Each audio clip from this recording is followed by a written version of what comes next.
Hello everyone, a very pleasant day to you. I hope your day has been going great. Happy Independence Day to Nigeria. Nigeria is 65 today. I remain your humble host, Becky Usoro. It's that time of the show, Citizens Dialogue on First Next News Port, where we discuss trending and interesting political topics. Joining me on set to have this conversation is Zach Jimmy and King Sajalo. We'll be having the highlights on the broadcast made by our dear President Bola Tinubu. Please stay with us. It's a pleasure having you both always on set. Thank you very much, Okay, Becky. so let's look at the speech highlighted today by our President Bola Tinubu on Nigeria celebrating the 65th Independence Day today. On security, we are working diligently to enhance national security, ensuring our economic experiences improved growth and performance. The officers and men of our armed forces and other security agencies are working tirelessly and making significant sacrifices to keep us safe. They are winning the war against terrorism, banditry, and other violent crimes. We see their victories in their blood and sweat to stamp out Boko Haram terror. He made some speech on and there's a statement he made: the worst, we have finally turned the corner, the worst is over. Nigerians are reacting on that statement. That have we really, as the worst, is it over? Looking at what is happening today in Nigeria since he started, is it really over? So we look at the highlights on the hope and call to action. He looked at economic progress, infrastructural development, security, youth empowerment, education, and healthcare. So let's look at the economic progress, Zach. He noted that significant economic growth since 1960 and highlighted his administration's efforts to fix the economy, saying, "We have finally turned the corner. The worst is over." Indeed, is it really over for Nigerians? Every day, look at what's happening. Well, Mr. President has spoken. Oh, yeah. Whether we like it or not, the emperor, the president, yes, the grand commander of the Federal Republic of Nigeria, His Excellency Asiwaju Bola Tinubu has spoken. But first of all, let me congratulate Nigeria the attainment of 65 years of post-independence. It has been a struggle from better to worse to, perhaps we're in our best era. According to our president, the worst days are over. So let us align with that. Let us be positive for once. It's our country, whether we like it or... we have to be positive because we're looking at a better future of a better Nigeria. Exactly. And I think that's what he's looking at. I don't know like if that's whatever we're going through at the moment. I don't know that the future is better. So the future might be next 1 month, it depends next 2 months. It depends on who is talking. Yes. If a politician is saying something, you look at it from both angles. You ask yourself the questions: all these things you are saying, do they have political undertone? Now, but let's get it straight, Becky. What has been the economy of Nigeria in 1960 till date? Till date. In 1960, our economy was based on agric. It was an agrarian kind of economy, where basically our incomes, of course, were derived from agric. Yeah, but upon the discovery of oil, it's Loibiri, Bayelsa State, and then we now find oil in Nigeria, major parts of Nigeria, the Niger Delta, and some parts in the south. It is obvious that we've driven the attention from the agric that Nigerians were good at. We were exporting cocoa, palms, and other things to other countries to get funds, and we were productive. And then that's why you can even buy a cup of rice then for ceilings. Food was not a problem. That's it. But it's as if the era of oil has now made life difficult. And because you know why? Exactly. Because nobody has much access to the oil. Yeah. Nobody has access to the oil. How many people can even own a oil well? So it's as if they do that. They only favor the elite and made some people rich. That is the problem of our economy today. But however, we've had leaders like President Jonathan and the Jeredua, Obasanjo, all of that. They try to see how we can I'm talking about the post-democracy, how they put balance, how to see how we can derive more from our oil to stable the economy. That's why we start having this conversation of fuel subsidy this, subsidy that, and this. Becky, we are a member of OPEC, oil producing, exporting country. But how many barrels of oil do we even export as a country, even as we belong to the organization? Now, even in this same oil, we've had subsidy, and the government, we've removed subsidy, we've done this, we've done, the economy is doing well. But do we see it reflect on the lives of the common Nigerian? If that's not happening, we've not gotten the results, whether we like it or not.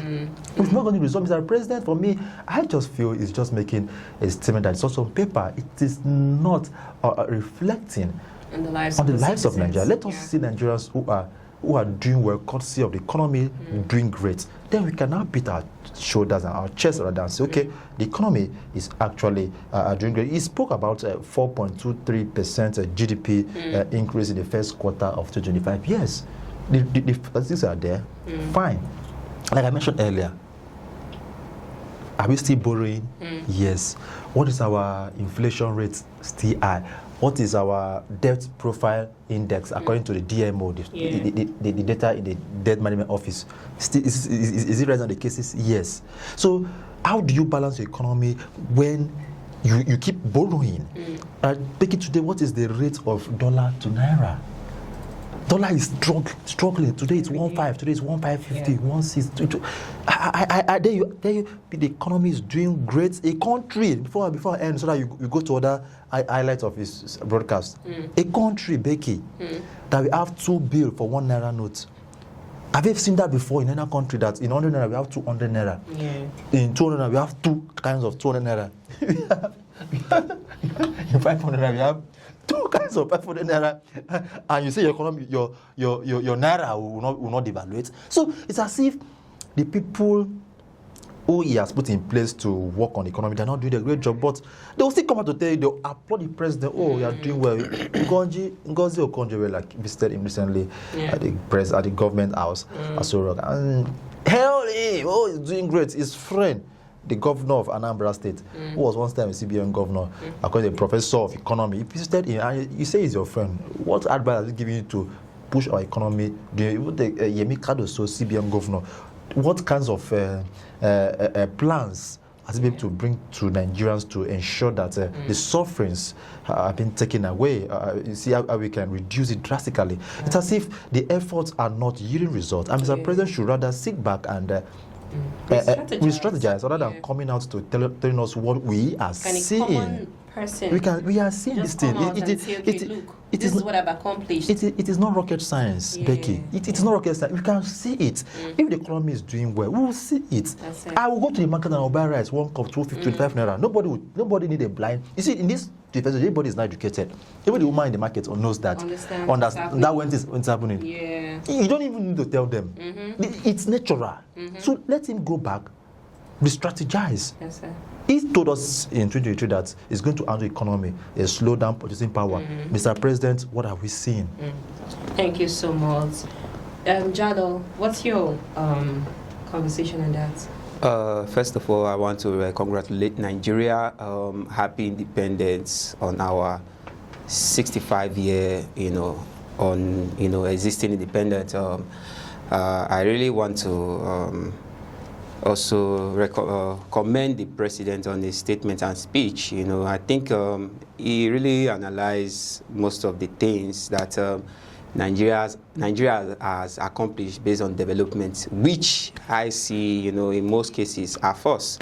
The thing is, Mr. President, for what I expect, it's let me not use the word, you should come out to apologize to Nigeria on the devastated, situations we'll be going through. You see, Nigeria, to me, in terms of development, in terms of growth, I think Nigeria is still crawling in that aspect,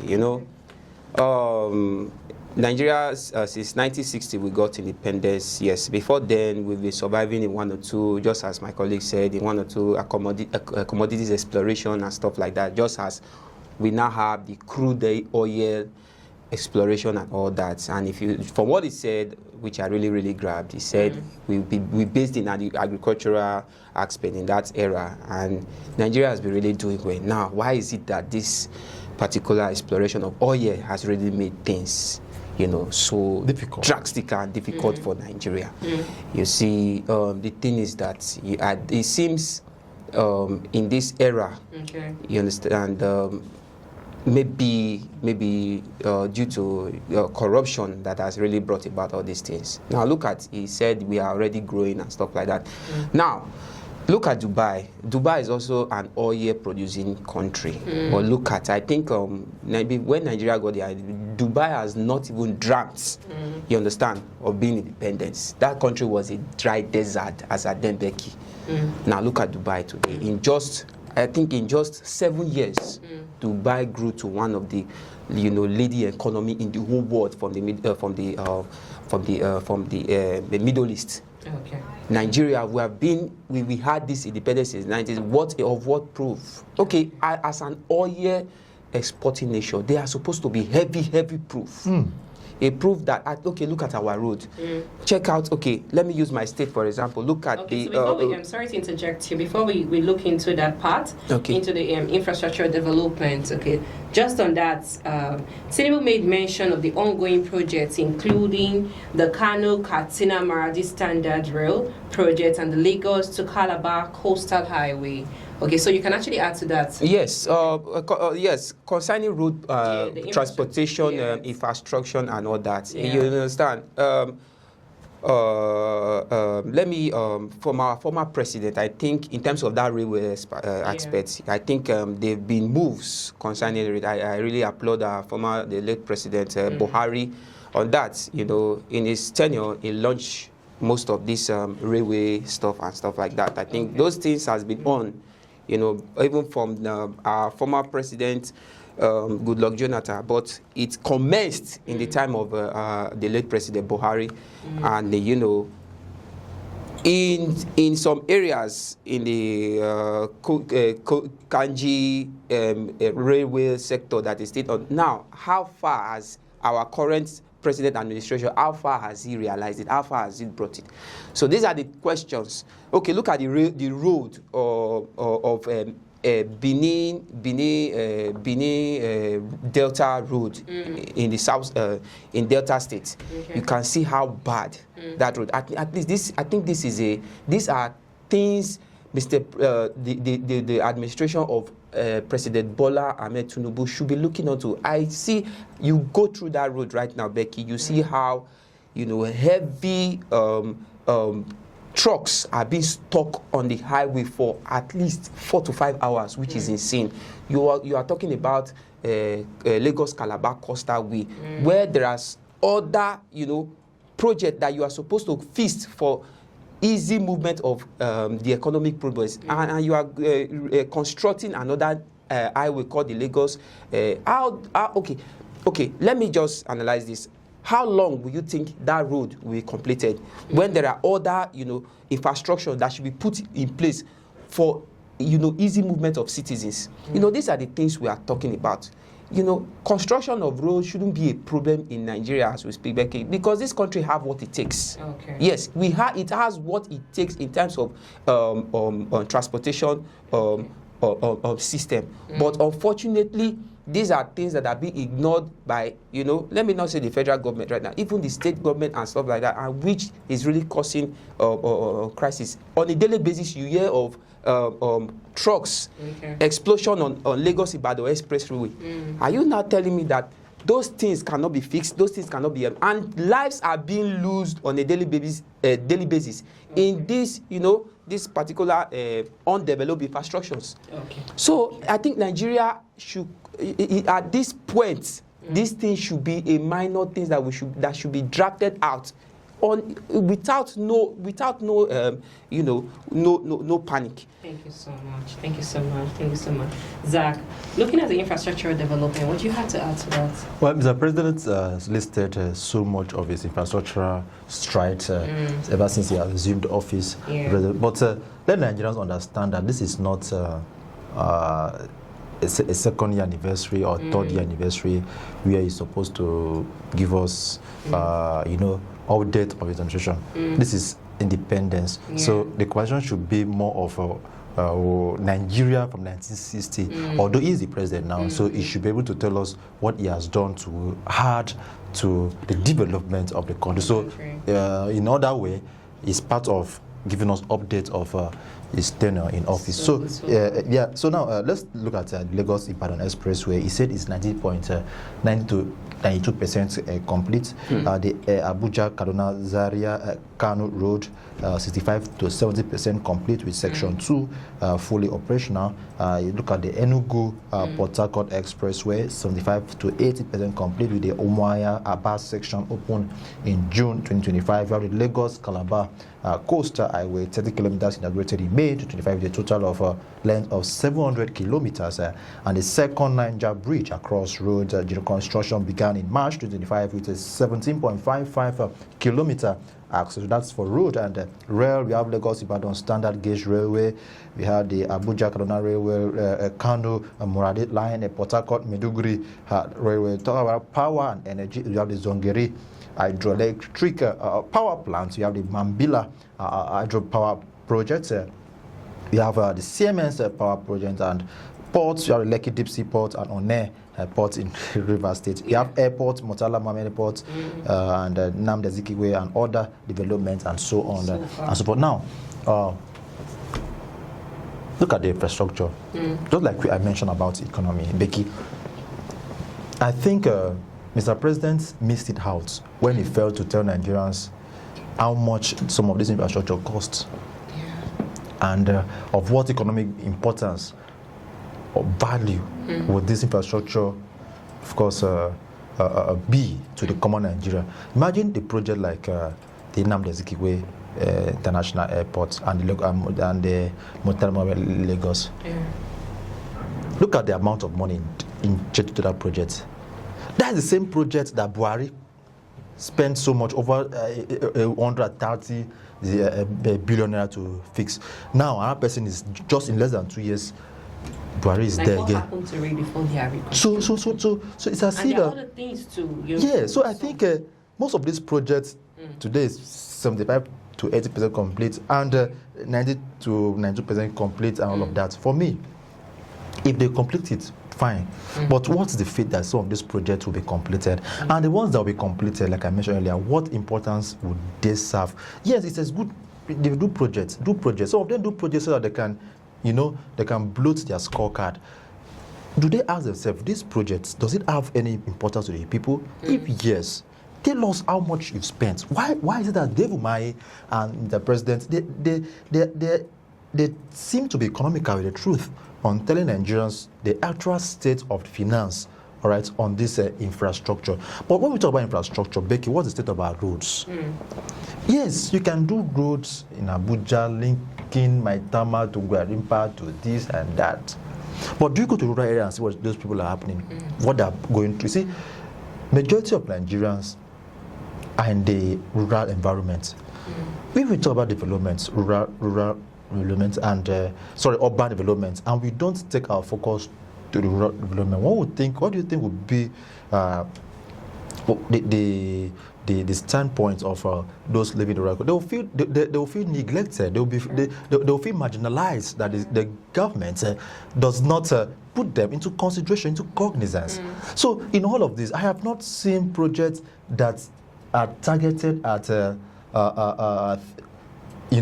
helping those in the rural community. So Mr. President should try and see and he can incorporate plans in ensuring that most of his projects are targeted at alleviating the pains and the sufferings of people in the rural communities. So that's all for infrastructure. But for me, he's doing great. And one other infrastructure before I will pause on this particular matter. Is the Lagos Calabar Coast. I'm so much concerned about that road. I am aware that road projects, they did not go through the right process of awarding those projects. And the president says that project will take how long? That's 700 kilometers going to take how long? For me, that's a political project. They will just start and cut.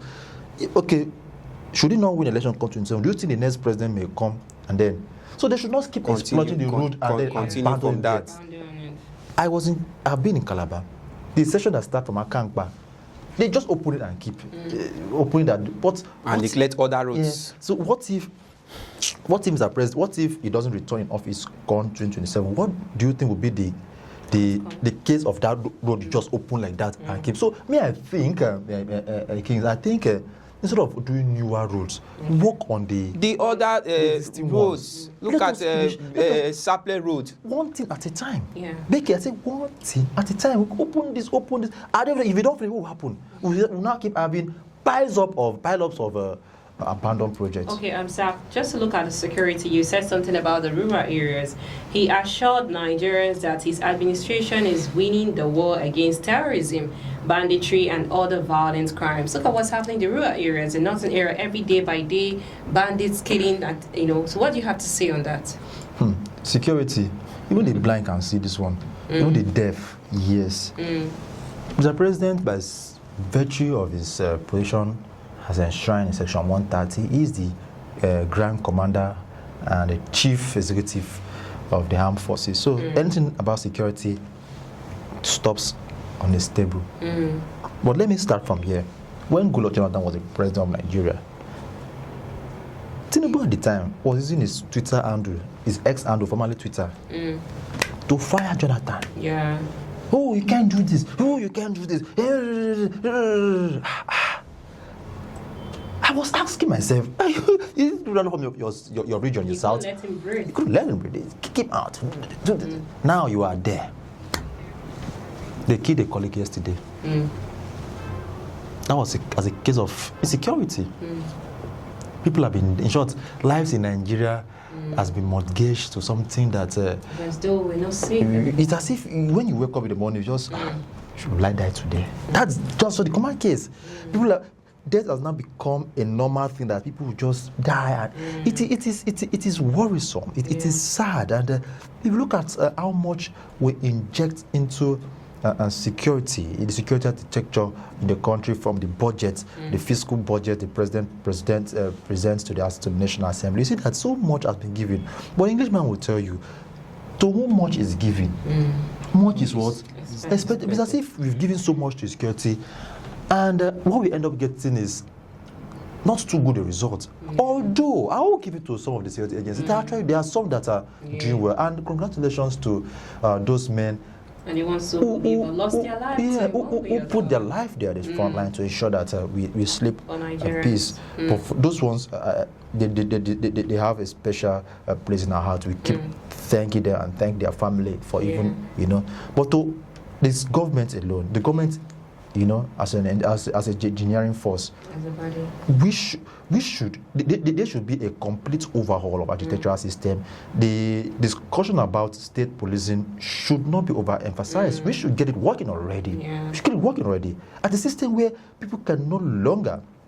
You see that even the Boko Haram, the bandit, they have more sophisticated weapons than even the main architecture, the security personnel. So the issue of security is something we can keep talking about. Mr. President, going forward, let us have a renewed strategy. That's just my advice. Thank you so much. Jalo, what's your conversation when you talk about security? Yeah, in the aspect of security in Nigeria, you see, first of all, Nigeria, with the position we are in terms of security ranking in Africa, Becky, Nigeria of a truth is not supposed to be going through the insecurity problems we are facing, because presently Nigeria has, I think, 223,000, personnel in the security level, and we are ranked, I think, 3rd position, in the strongest military force in the whole of Africa. Then tell me, Becky, why should we be facing, this insecurity with a country that has, the highest, we are having the highest, uniform personnel in the whole of Africa, outside the, whatever. Then tell me why should we be having insecurity issues? Because if you look at it, we have had cases of terrible situations in the north. We have had cases of kidnaps we've had cases of bandits destroying, even as far as destroying barracks where militaries are based in.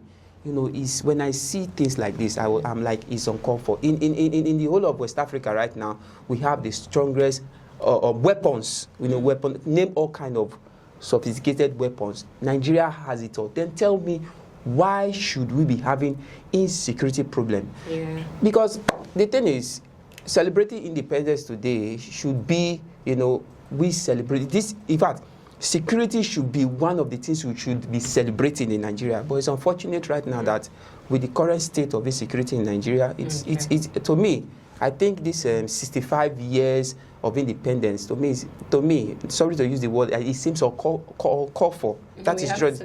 Of course, though, yes, we have to celebrate, but a country that has not really won the battle against insecurity, it's to me, it's nothing. Because the purpose of the existence of Nigeria, because if you look at it, it solely lies in the hands of the security. How can we celebrate a country that is not safeguarded from bandits, from what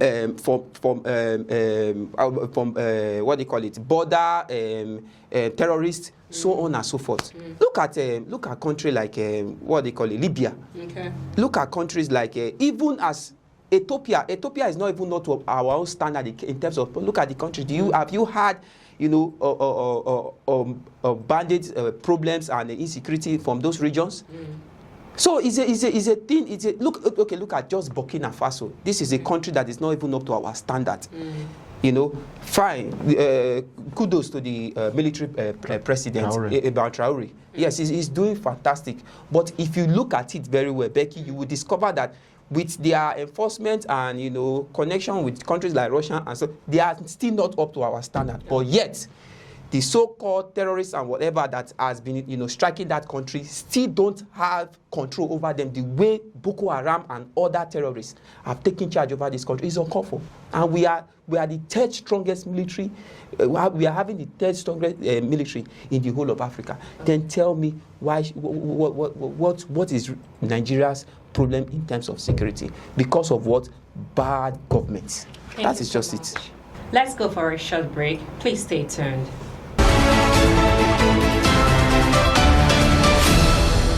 Welcome back to the show. I'm still your host, Becky Usoro. It's still Citizens Dialogue on Festus News Port Harcourt. We're having a conversation on President Bola Tinubu on the broadcast he had today, and the Nigerians have been reacting, and he's giving us hope that all is well with what we're going through at the moment in the country. Okay, Zach. I'm sorry, Jallo, you were saying something on security. So let's look on the youth empowerment. Yes. The president encouraged young people to dream big, innovate, and conquer more terrorists in science, technology, sports, and the arts. What do you have to say on that, Jallo? You are giving you're mandating the youth to conquer. And then you just have to make, sorry to interject you, and we look at the education as well and healthcare. Exactly. You know, him giving the youth courage now to involve in this, involve in that. Now, what provisions has he made? How in his own tenure, how has he provided these amenities for the youth to participate? Are there job opportunities? Exactly. No, outside job, Becky. Outside job. Let's look at our institution. Look at the rate at which school fees in our high institutions, semester fees has been increasing. In my own time, in the University of Benin, as at 2014-13, yes, I think school fees at that day was just 42,000 naira per semester. Okay. You understand? Maybe you know, processing your admission fee and all that. Let me say all together we say 150,000. But in our current administration, especially in this Tinubu administration, you know, before you get admission or before you process your admission, whatever, you are paying, if I'm not mistaken, Becky, everything altogether will cost you 500,000. That is why we have youth all over the street, youth involving themselves in various crimes. And if you look at it now in the world record of cyber crimes, Nigeria is among the top 5, which is I think is a taboo. Top 5 in terms of cyber crime, Nigeria is among. So when you are asking youth to be involved in innovation and stuff like that, what provisions have you made for them?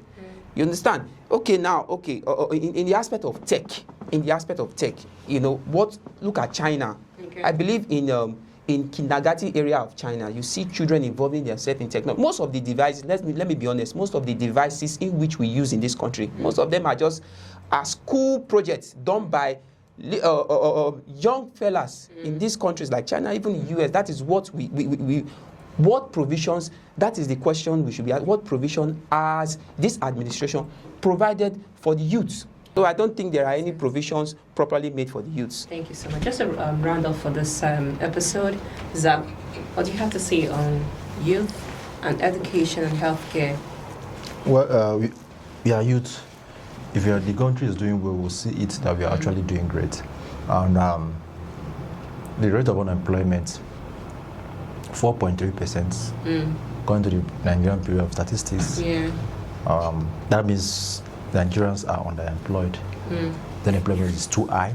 Yes. On health, the president, yes, doing a great job building hospitals, although he says he's going to build more.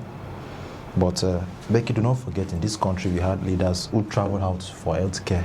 And they see all these things. Yeah, so when the president mentioned about using patronizing Nigerians' services, I have to ask the question, are they patronizing Nigerian services? Because if they do, we will not be where we are currently. So I don't want to overbeat the whole issue. We can see the results. What my own advice is that leave paperwork. Do the right thing. Get back to work. Just get back to work so that we don't elongate this particular our time in here. Thank you so much. We're hoping for a better Nigeria. It's my pleasure having you both on set all the time. Thank you very much, Becky. That's all on our show for today. I remain your humble host, Becky Usara. It's still Citizens Dialogue on First News Port Harcourt. Stay tuned for many more episodes that comes your way. Bye for now.